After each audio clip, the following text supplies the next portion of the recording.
Sana meron kaming masakyan na dump truck para... Iba yung principle ng serbisyong totoo dito eh. Hindi lang siya pagbabalita eh. It's beyond journalism. It's public service. Thank you sa lahat ng mga case studies na pinagkatiwala sa amin yung kanilang mga storya. I hope we gave justice to their stories. Yung pagbabahagi nila ng buhay nila sa amin, kahit papano, naambagan din yung buhay namin. Ngayon lang ba ulit kayo nagkita-kita?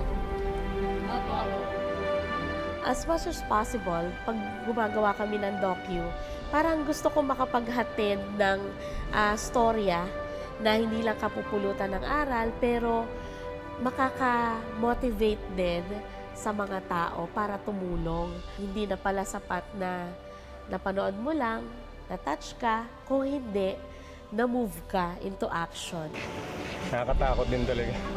Ang ginagawa natin, nagiging tulay tayo para mabago at mag-improve yung mga kabuhayan ng mga kababayan natin. Walang ibang magkukwento nito, tayo lang din eh. Nagsabi sa kanila na may magbibigay daw ng relief goods. If there are other people na nagsasawa na sa mga ganitong storya, one thing I learned about myself, hindi pa talaga ako nagsasawa sa kanila. Kasi alam ko na marami pang dapat gawin. Marami pang kwento at marami pang tao na kailangang udyukin na kumilos. Muli kaming kumakatok sa inyong mga puso.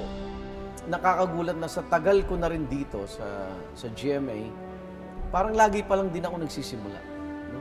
Hindi siya nalipasan, lalo na yung paglilingkod, yung serbisyong totoo. Everyday, priceless eh.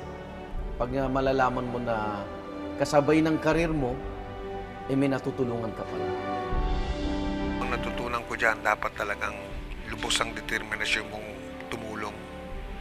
Dahil ang daming tao hanggang ngayon, habang nag-uusap tayo, lumalapit sa sumbungan ng bayan. Minsan naisip ko, tama na. Di ba? Total, marami nang natulungan. Pero sinasabi din naman natin, hindi natin sila tatantanan, di ba? Kaya tuloy ang laban, tuloy ang pagtulong, tuloy ang serbisyong totoo.